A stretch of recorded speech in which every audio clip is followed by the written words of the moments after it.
गुरुदेव की पुस्तक हमारी वसीयत और विरासत। इसमें आगे पढ़ेंगे। पहले हमें गुरुदेव ने बताया था कि जब गुरुदेव ने स्वतंत्रता संग्राम में सक्रिय रूप से भाग लिया था तो गुरुदेव को सब लोग वहाँ श्री राम मत्त जी के नाम से जाने लगे थे। और जब जब गुरुदेव को दादा गुरुदेव हिमालय पर बुलाते तब तब वह जाते रहते। और इस बीच वो 2 बार हिमालय की यात्रा कर आए थे। 6-6 मिनट के लिए, 6-6 महीने के लिए वो वहाँ पर रहकर भी आए थे गुरुदेव। आगे गुरुदेव बताते हैं, गुरुदेव का प्रथम बुलावा पग पग पर परीक्षा। गुरुदेव द्वारा हमारे हिमालय बुलावे की बात मत्स्यावतार जैसी बढ़ती चली गई। पुराण की कथा, हिमालय के कमंडल में कहीं से एक मछली का बच्चा आ गया। हथेली में आचमन के लिए कमंडल लिया तो वह देखते देखते हथेली पर लंबा हो गया। ब्रह्मा जी ने उसे घड़े में डाल दिया। क्षण भर में वह उससे भी दुगनी हो गई। ब्रह्मा जी ने उसे तालाब में डाल दिया, उसमें भी वह नहीं समाई। जब उसे समुद्र तक पहुंचाया गया तब देखते देखते उसने पूरे समुद्र को आच्छादित कर दिया।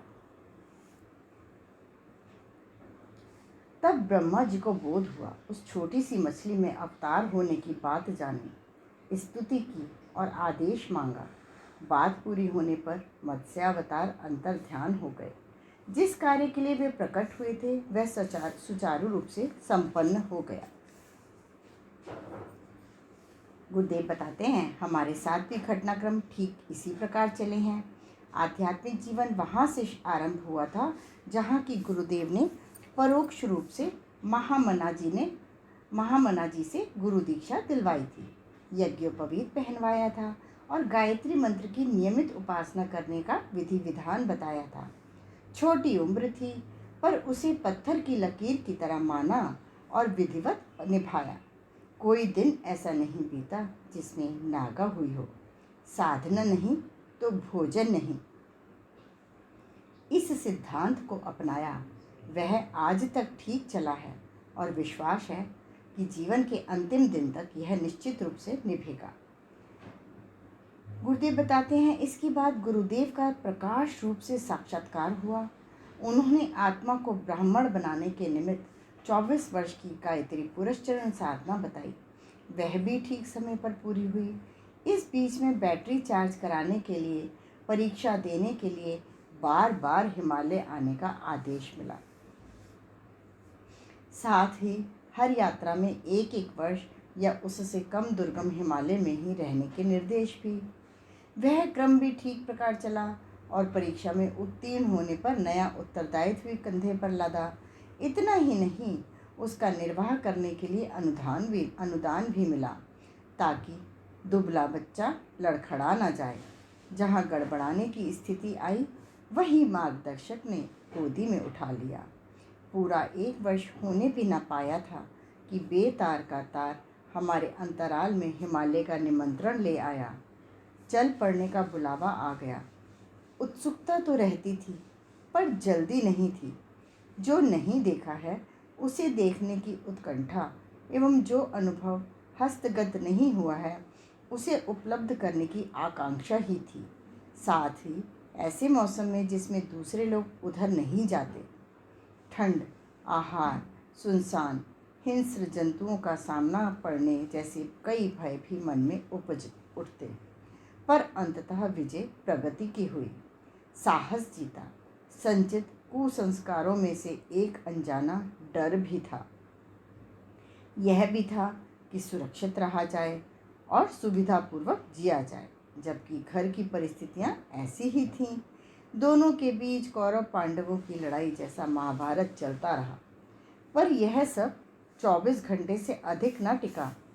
ठीक दूसरे दिन हम यात्रा के लिए चल दिए। परिवार को प्रयोजन की सूचना दे दी। विपरीत सलाह देने वाले भी चुप रहे। वे जानते थे इसके निश्चय नहीं बदलते। कड़ी परीक्षा देना और बढ़िया पुरस्कार पाना, यही सिलसिला हमारे जीवन में चलता रहा है। पुरस्कार के साथ अगला बड़ा कदम बढ़ाने का प्रोत्साहन भी। हमारे मत्स्यावतार का यही क्रम चलता आया है। गुरुदेव बताते हैं, प्रथम बार हिमालय जाना हुआ तो वह प्रथम सत्संग था। हिमालय दूर से तो पहले भी देखा था, पर वहाँ रहने पर किन परिस्थितियों का सामना करना पड़ता है, इसकी पूर्व जानकारी कुछ भी न थी।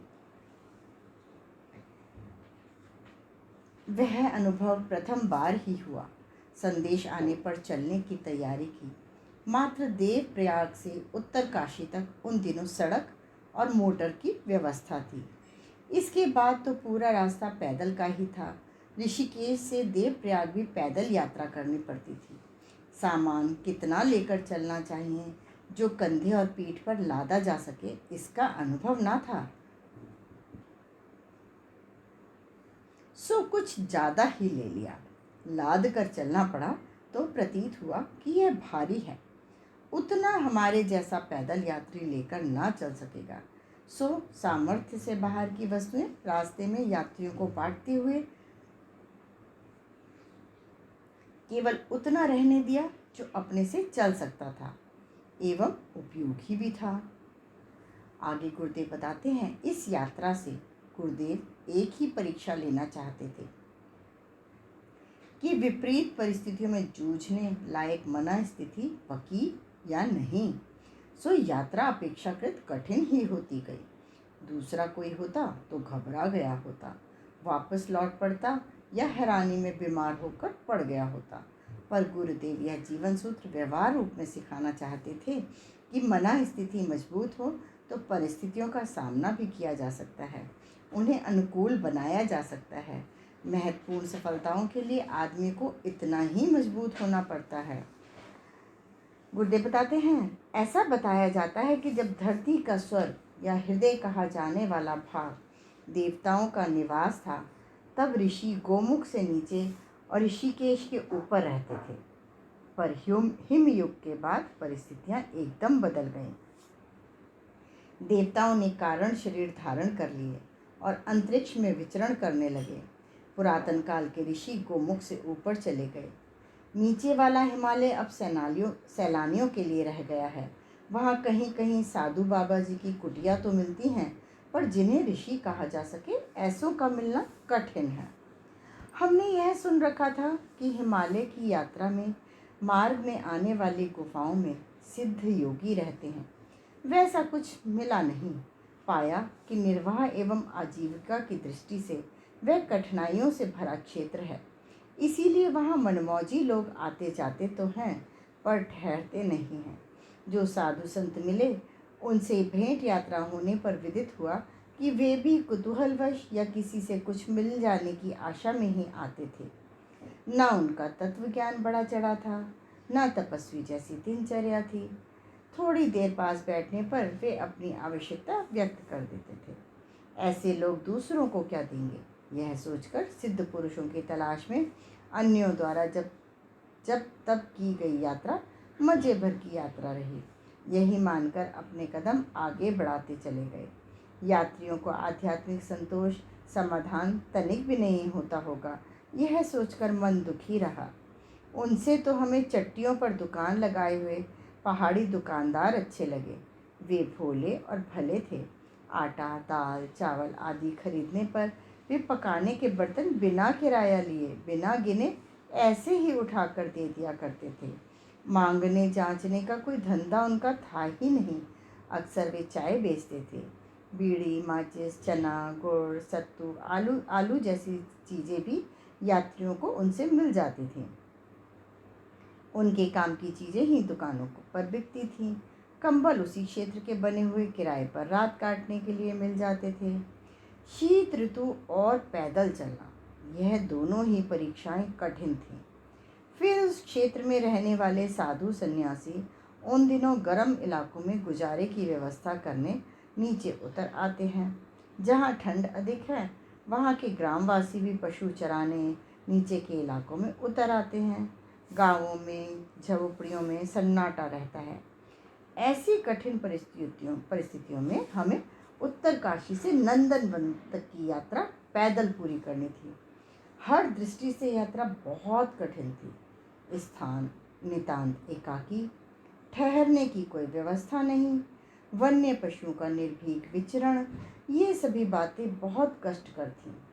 हवा उन दिनों काफ़ी ठंडी चलती थी। सूर्य ऊंचे पहाड़ों की छाया में छिपा रहने के कारण 10 बजे के करीब दिखाई देता था और 2 बजे के करीब शिखरों के नीचे चला जाता है। शिखरों पर तो धूप दिखाई देती है, पर जमीन पर मध्यम स्तर का अंधेरा छा जाता है। रास्ते में कभी भी कोई भूला भटका आदमी मिलता, कहीं भी, जिन्हें कोई अति आवश्यक काम होता, किसी की मृत्यु हो जाती, तो ही आने जाने की आवश्यकता पड़ती। हर दृष्टि से वह क्षेत्र अपने लिए सुनसान था। सहचर के नाम पर थे छाती में धड़कने वाला दिल या सोच विचार उठाने वाला सिर में अवस्थित मन। ऐसी दिशा में लंबी यात्रा संभव है या असंभव, यह परीक्षा अपनी ली जा रही थी। हृदय ने निश्चय किया कि जितनी सांस चलनी है उतने दिन तो अवश्य चलेगी। जब तक कोई मारने वाला नहीं, मस्तिष्क कहता वृक्ष वनस्पतियों में भी तो जीवन है, उन पर पक्षी रहते हैं, पानी में जलचर मौजूद हैं, जंगल में वन पशु फिरते हैं, सभी नंगे बदन, सभी एकाकी। जब इतने सारे प्राणी इस क्षेत्र में निवास करते हैं तो तुम्हारे लिए सब कुछ सुनसान कैसे? अपने को छोटा मत बनाओ। जब वसुधैव कुटुंबकम की बात मानते हो तब इतने सारे प्राणियों के बीच रहते तुम अकेले कैसे हो? मनुष्य को ही क्यों प्राणी मानते हो? ये जीव जंतु क्या तुम्हारे अपने नहीं? फिर सूनापन कैसा? हमारी यात्रा चलती रही, साथ साथ चिंतन भी चलता रहा। एकाकी रहने में मन पर दबाव पड़ता था, क्योंकि वह सदा समूह में रहने का अभ्यासी है। एकाकीपन से उसे डर लगता है। अंधेरा भी डर का एक बड़ा कारण है। मनुष्य दिन भर प्रकाश में रहता है, रात्रि को बत्तियों का प्रकाश जला लेता है। जब नींद आती है तब बिल्कुल अंधेरा होता है। उसमें भी डरने का उतना कारण नहीं जितना कि सुनसान अंधेरे में होता है। एकाकीपन में विशेषता मनुष्य के मस्तिष्क को डर लगता है। योगी को इस डर से निवृत्ति पानी चाहिए। अभय को अध्यात्म का अति महत्वपूर्ण गुण माना जाता है। वह छूटे तो फिर उसे गृहस्थ की तरह सर अंजाम जुड़ाकर सुरक्षा का प्रबंध करते हुए रहना पड़ता है। मन की कच्चाई बनी ही रहती है। दूसरा संकट हिमालय क्षेत्र के एकाकीपन में यह है कि उस क्षेत्र में वन्य जीवों, विशेषतः हिंस्र पशुओं का डर रहता है। कोलाहल रहित क्षेत्र में ही वे विचरण करते हैं। रात्रि ही उनका भोजन तलाशने का समय है। दिन में प्रतिरोध का सामना करने का डर उन्हें भी रहता है। रात्रि में एकाकी अंधेरे में हिंस्र पशुओं का मुकाबला होना एक संकट है। संकट क्या, सीधी मौत से मुठभेड़ है। कोलाहल और भीड़ न होने पर हिंस्र पशु दिन में भी पानी पीने या शिकार तलाशने निकल पड़ते हैं। इन सभी परिस्थितियों का सामना हमें अपनी यात्रा में बराबर करना पड़ा। यात्रा में जहाँ भी रात बितानी पड़ी वहाँ काले सांप रेंगते और मोटे अजगर फुफकारते बराबर मिलते रहे। छोटी जाति का सिंह उस क्षेत्र में अधिक होता है। उसमें बब्बर शेर की तुलना में अधिक फुर्ती होती है।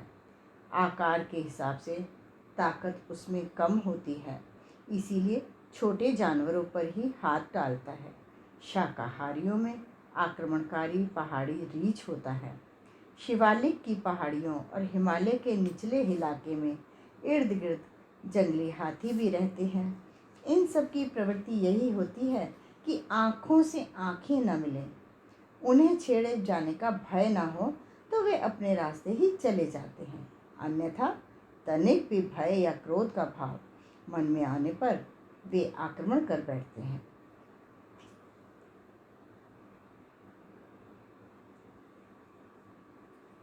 आगे गुरुदेव बताते हैं, अजगर, सर्प, बड़ी छिपकली, गोह, रीछ, तेंदुए, चीते, हाथी, इनसे आए दिन यात्रियों को कई कई बार पाला पड़ता है। समूह को देखकर वे रास्ता बचाकर निकल जाते हैं, पर जब कोई मनुष्य या पशु अकेला सामने आ जाता है तो वे बचते नहीं,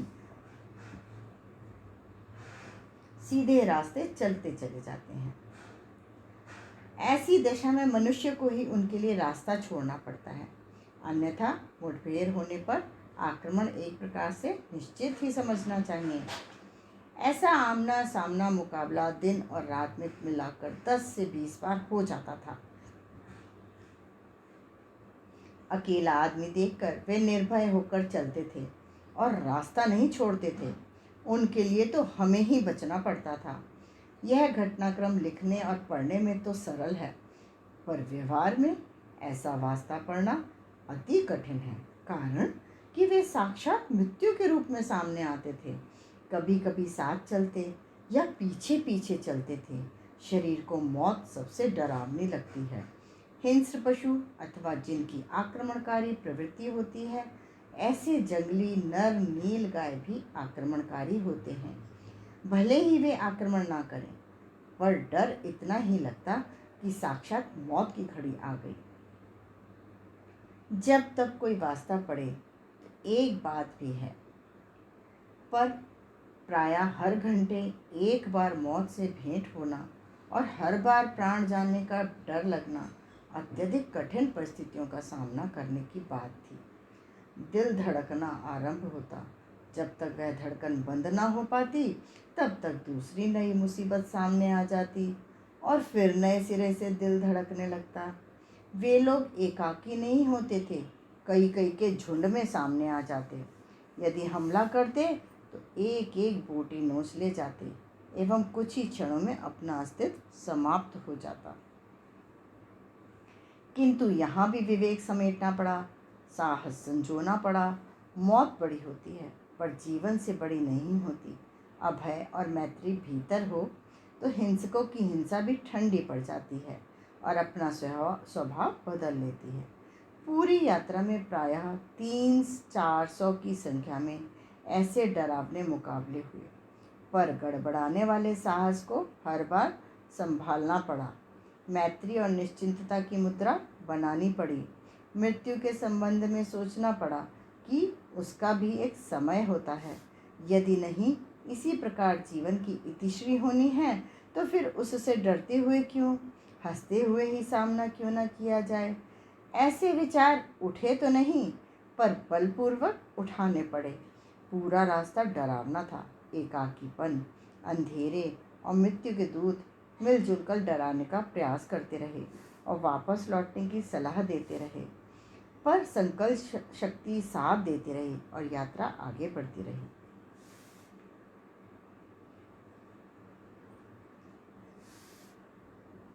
आगे गुरुदेव बताते हैं, परीक्षा का एक प्रश्न पत्र यह था कि सुनसान का अकेलेपन का डर लगता है क्या। कुछ ही दिनों में दिल मजबूत हो गया और उस क्षेत्र में रहने वाले प्राणी अब अपने लगने लगे। डर न जाने कहाँ चला गया, सूनापन सुहाने लगा। मन ने कहा, प्रथम प्रश्न पत्र में उत्तीर्ण होने का सिलसिला अब चल पड़ा। आगे बढ़ने पर असमंजस होता है, वह भी अब न रहेगा। दूसरा प्रश्न पत्र था शीत ऋतु का। सोचा कि जब मुंह, नाक, आंखें, सिर, कान, हाथ खुले रहते हैं, अभ्यास से इन्हें शीत नहीं लगता, तो तुम्हें ही क्यों लगना चाहिए। उत्तरी ध्रुव, नॉर्वे, फिनलैंड में हमेशा 0 से नीचे तापमान रहता है। वहाँ एस्कीमो तथा दूसरी जाति के लोग रहते हैं। तो इधर तो 10-12 हज़ार फीट की ही ऊंचाई है। यहाँ ठंड से बचने के उपाय ढूंढे जा सकते हैं। वे उधर के एक निवासी से मालूम भी हो गए। पहाड़ ऊपर ठंडे रहते हैं, पर उसमें जो गुफाएं पाई जाती हैं वे अपेक्षाकृत गर्म होती हैं।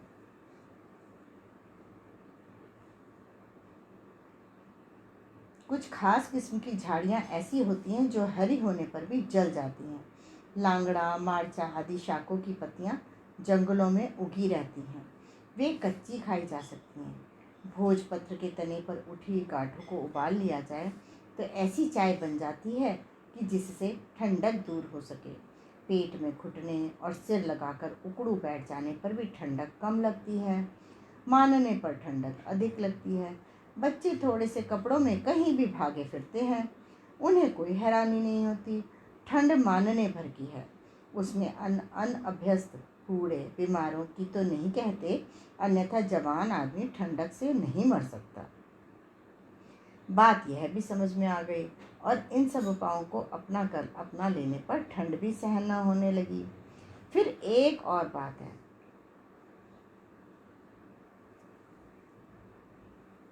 कि ठंडक रटने की अपेक्षा मन में कोई और उत्साह भरा चिंतन कर लिया जाए तो भी काम चल जाता है।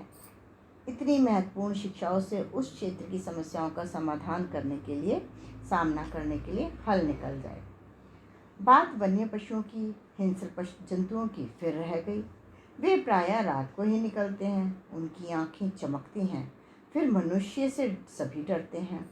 शेर भी यदि स्वयं उनसे डरा ना जाए तो मनुष्य पर आक्रमण नहीं करते, उनके मित्र ही बनकर रहते हैं।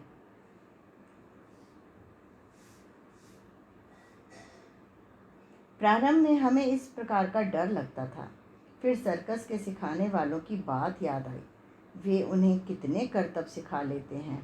तंजानिया की एक यूरोपियन महिला का वृतांत पड़ा था, बॉर्न फ्री, जिसका पति वन विभाग का कर्मचारी था।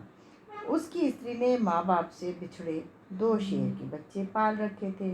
वे जवान होने पर भी गोद में ही सोते रहते थे।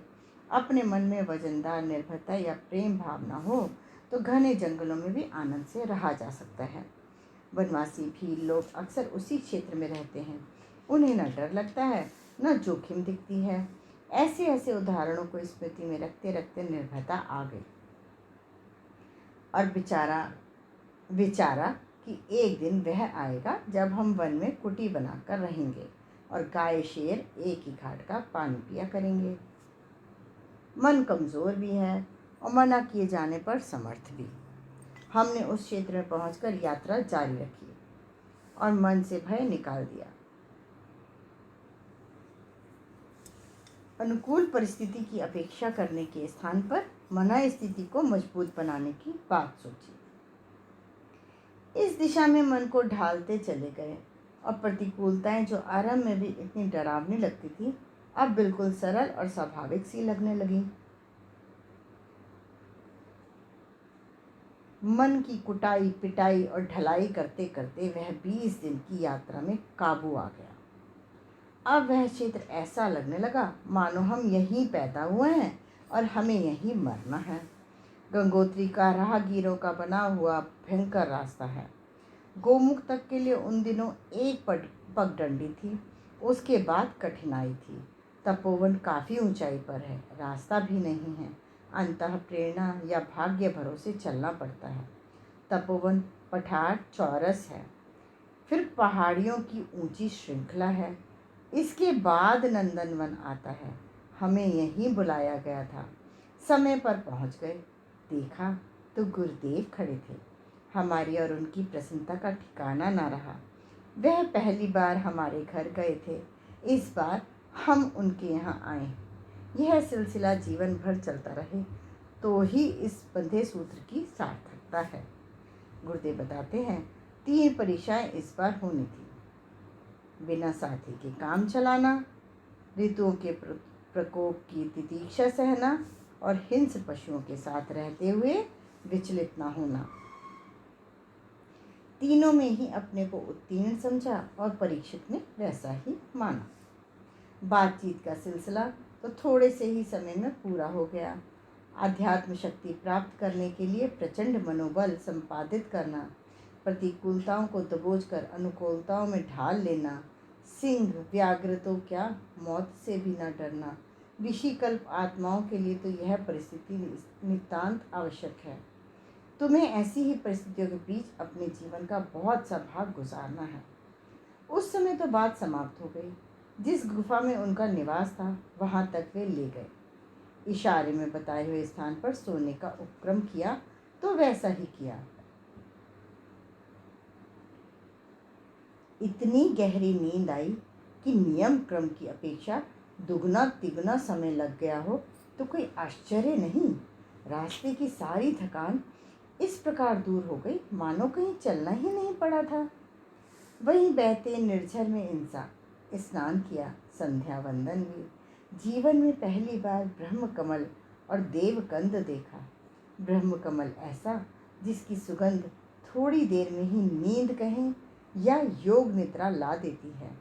देवकंद वह जो जमीन में शकरकंदी की तरह निकलता है, सिंघाड़े जैसे स्वाद का, पका होने पर लगभग 5 सेर वजन का, जिससे 1 सप्ताह तक क्षुधा निवारण का क्रम चल सकता है। गुरुदेव की यही 2 प्रथम प्रत्यक्ष उपहार थे, एक शारीरिक थकान मिटाने के लिए, दूसरा मन में उमंग भरने के लिए। इसके बाद तपोवन पर दृष्टि दौड़ाई।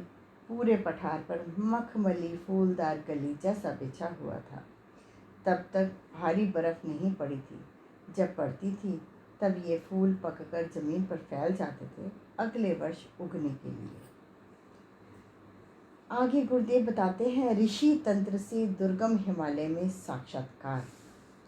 नंदनवन में पहला दिन वहाँ के प्राकृतिक सौंदर्य को निहारने, उसी में परम सत्ता की झांकी देखने में निकल गया। पता नहीं चला कि कब सूरज ढला, कब रात्रि आ पहुंची। परोक्ष रूप से निर्देश मिला, समीपस्थ एक निर्धारित गुफा में जाकर सोने की व्यवस्था बनाने का।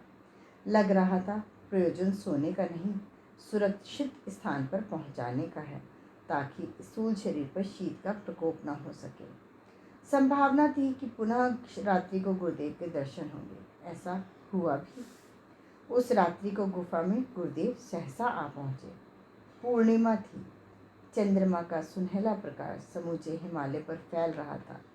उस दिन ऐसा लगा मानो हिमालय सोने का है। दूर दूर बर्फ के टुकड़े तथा बिंदु बरस रहे थे। वे ऐसा अनुभव कराते थे मानो सोना बरस रहा है। मार्गदर्शक के आ जाने से गर्मी का एक हीरा चारों ओर बन गया। अन्यथा रात्रि के समय इस विकट ठंड और हवा के झोंकों में साधारणतः निकलना संभव नहीं होता। दुस्साहस करने पर इस वातावरण में शरीर जकड़ या ईंट सकता था। किसी विशेष प्रयोजन के लिए ही यह अहेतु की कृपा हुई, यह मैंने पहले ही समझ लिया। इसीलिए इस काल में आने का कारण पूछने की आवश्यकता न पड़ी। पीछे पीछे चल दिया। पैर जमीन से ऊपर उठते हुए चल रहे थे। आज यह जाना कि सिद्धि से ऊपर हवा में उड़ने की, अंतरिक्ष में चलने की क्यों आवश्यकता पड़ती है। उन बर्फीले ऊबड़ खाबड़ खंडों पर चलना उससे कहीं अधिक कठिन था जितना कि पानी के सतह पर चलना। आज उन सिद्धियों की अच्छी परिस्थितियों में आवश्यकता भले ही ना पड़े, पर उन दिनों हिमालय जैसे विकट क्षेत्रों में आवागमन की कठिनाई को समझने वालों के लिए आवश्यकता निश्चय ही पड़ती होगी। मैं गुफा में से निकलकर शीत से कांपते स्वर्णिम हिमालय पर अधर ही अधर गुरुदेव के पीछे पीछे उनकी पूंछ की तरह सटा हुआ चल रहा था। आज की यात्रा का उद्देश्य पुरातन ऋषियों की तपस्थलियों का दिग्दर्शन करना था। स्थूल शरीर सभी ने त्याग दिए थे, पर सूक्ष्म शरीर उनमें से अधिकांश के बने हुए हैं। उन्हें भेद कर किन्हीं किन्हीं के कारण शरीर भी छलक रहे थे। नतमस्तक और करबद्ध नमन की मुद्रा अनायास ही बन गई। आज मुझे हिमालय पर सूक्ष्म और कारण शरीरों से निवास करने वाले ऋषियों का दर्शन और परिचय कराया जाना था। मेरे लिए आज की रात्रि जीवन भर के सौभाग्यशाली क्षणों में सबसे अधिक महत्व की बेला थी। उत्तराखंड क्षेत्र की कुछ गुफाएं तो जब तब सामने आते समय यात्रा के दौरान देखी थी, पर देखी वही थी जो यातायात की दृष्टि से सुलभ थी। आज जाना कि जितना देखा है उससे अनदेखा कहीं अधिक है। इनमें जो छोटी थी वे तो वन्य पशुओं के काम आती थी, पर जो बड़ी थी, साफ सुथरी और व्यवस्थित थी, वे ऋषियों के सूक्ष्म शरीरों के निमित्त थी। पूर्व अभ्यास के कारण वे अभी भी उनमें यदा कदा निवास करते थे। वे सभी उस दिन ध्यान मुद्रा में थे। गुरुदेव ने बताया कि वो प्रायः सदा इसी स्थिति में रहते हैं, अकारण ध्यान तोड़ते नहीं।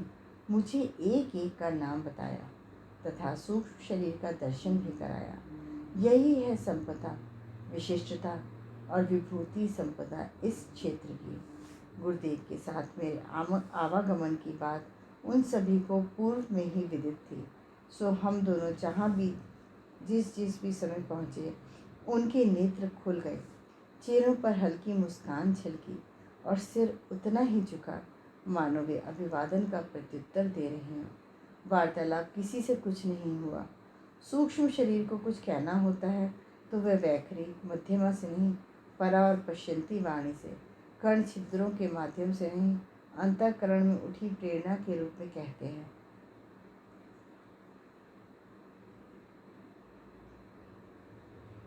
पर आज दर्शन मात्र प्रयोजन था, कुछ कहना और सुनना नहीं था। उनकी बिरादरी में एक नया विद्यार्थी भर्ती होने आया, सो उसे जान लेने और जब जैसी सहायता करने की आवश्यकता समझे तब वैसी उपलब्ध करा देने का सूत्र जोड़ना ही उद्देश्य था। संभवतः यह उन्हें पहले ही बताया जा चुका होगा कि उनके अधूरे कामों को समय की अनुकूलता के अनुसार पूरा करने के लिए यह स्थूल शरीरधारी बालक अपने ढंग से क्या क्या कुछ करने वाला है और अगले दिनों इसकी भूमिका क्या होगी। सूक्ष्म शरीर से अंतः प्रेरणाएं उमगाने और शक्ति धारा प्रवाह करने का काम हो सकता है, पर जन साधारण को प्रत्यक्ष परामर्श देना और घटनाक्रमों को घटित करना स्थूल शरीरों का ही काम है। इसीलिए दिव्य शक्तियाँ किन्हीं स्थूल शरीरधारियों को भी अपने प्रयोजनों के लिए वाहन बनाती हैं। अभी तक मैं एक ही मार्गदर्शक का वाहन था, पर अब वे हिमालयवासी अन्य दिव्य आत्माएं भी अपने वाहन का काम ले सकती थीं और तदनुसार प्रेरणा, योजना और क्षमता प्रदान करती रह सकती थीं। गुरुदेव इसी भाववाणी में मेरा परिचय उन सबसे करा रहे थे। वे सभी बिना लोकाचार शिष्टाचार निभाए, बिना समयक्षेप किए एक संकेत में उस अनुरोध की स्वीकृति दे रहे थे। आज रात्रि की दिव्य यात्रा इसी रूप में चलती रही। प्रभात होने से पूर्व ही वे मेरी स्थूल काया को निर्धारित गुफा में छोड़कर अपने स्थान पर वापस चले गए।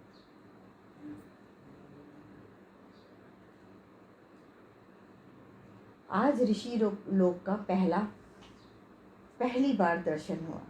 हिमालय के विभिन्न क्षेत्रों, देवालय, सरोवरों, सरिताओं का दर्शन तो यात्रा काल में पहले से भी होता रहा। उस प्रदेश को ऋषि निवास का देवात्मा भी मानते रहे हैं, पर इससे पहले यह विदित न था कि किस ऋषि का किस भूमि से लगाव है। यह आज पहली बार देखा और अंतिम बार भी। वापस छोड़ते समय मार्गदर्शक ने कह दिया कि इनके साथ अपनी ओर से संपर्क साधने का प्रयत्न भी न करना, उनके कार्य में बाधा मत डालना। यदि किसी को कुछ निर्देशन देना होगा तो वैसा वह स्वयं ही करेंगे। हमारे साथ भी तुम्हारा यही अनुबंध है कि अपनी ओर से द्वार नहीं खटखटाओगे। अब हमें जिस प्रयोजन के लिए जरूरत पड़ेगी स्वयं ही पहुंचा करेंगे और उसकी पूर्ति के लिए आवश्यक साधन जुटा दिया करेंगे। यही बात आगे से तुम उन ऋषियों के संबंध में भी समझ सकते हो जिनके किए दर्शन प्रयोजनवश तुम्हें आज कराए गए हैं। इस दर्शन को कुतूहल भर मत मानना, वरन समझना कि हमारा अकेला ही निर्देश तुम्हारे लिए सीमित नहीं रहा। यह महाभाग भी उसी प्रकार अपने सभी प्रयोजन पूरा कराते रहेंगे जो स्थूल शरीर के अभाव में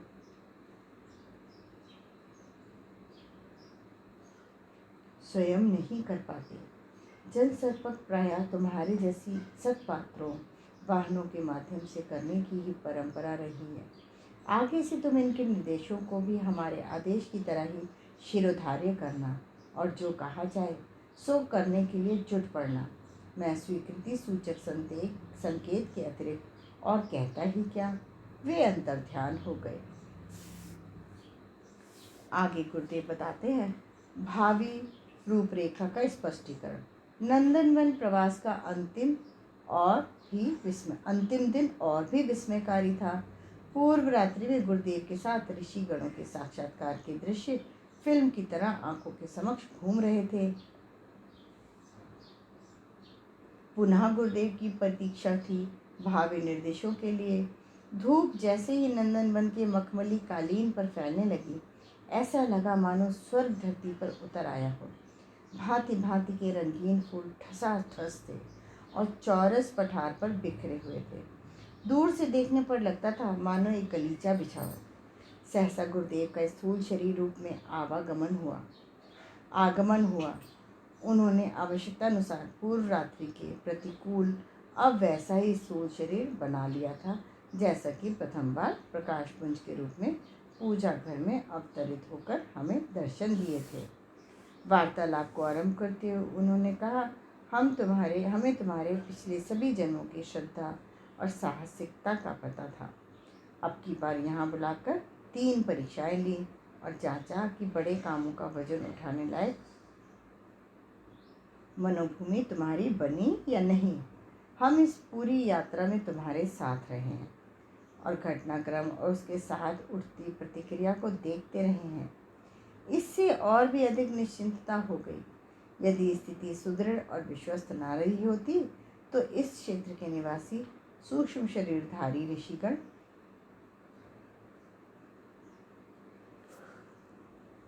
तुम्हारे समक्ष प्रकट न होते और मन की व्यथा न कहते। उनके कथन का प्रयोजन यही था कि काम छूटा हुआ है उसे पूरा किया जाए। समर्थ देखकर ही उन्होंने अपने मनोभाव को प्रकट किया, अन्यथा दीन दुर्बल असमर्थकों के सामने इतने बड़े लोग अपना मन खोलते ही कहाँ हैं। तुम्हारा समर्पण यदि सच्चा है तो शेष जीवन की कार्य पद्धति बनाए देते हैं। इसे परिपूर्ण निष्ठा के साथ पूरी करना।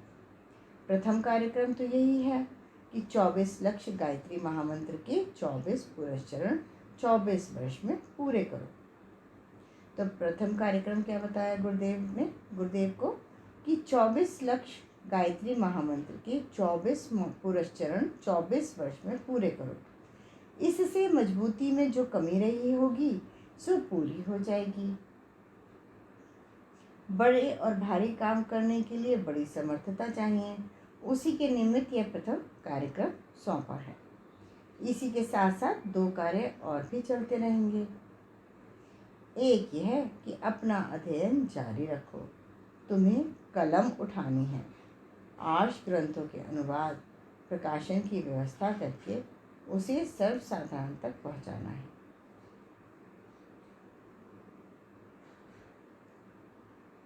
इससे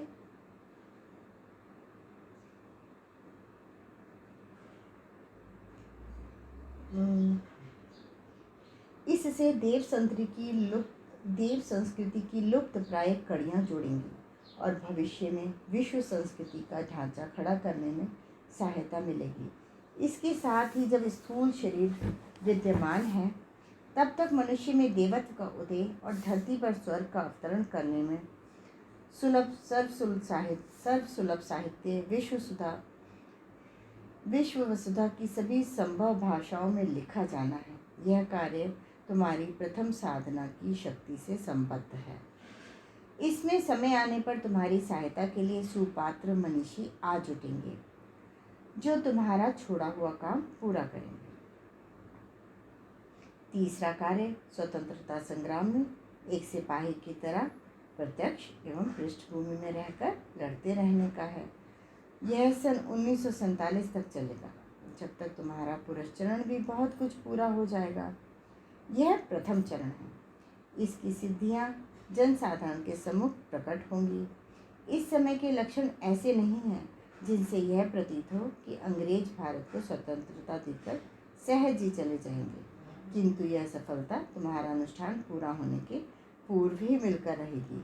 जब तक तुम्हारा ज्ञान इतना हो जाएगा जितना कि युग परिवर्तन और नव निर्माण के लिए किसी तत्ववेत्ता के पास होना चाहिए। पुरस्चरणों की समग्र संपन्नता तब होती है जब उसका पूर्णाहुति यज्ञ भी किया जाए। 24 लाख पुरस्चरण का गायत्री महायज्ञ इतना बड़ा होना चाहिए जिसमें 24 लाख मंत्रों की आहुतियाँ हो सकें एवं तुम्हारा संगठन इस माध्यम से खड़ा हो जाए।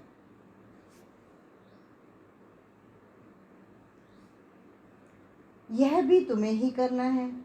इसमें लाखों रुपए की राशि और लाखों सहायक जनसंख्या चाहिए।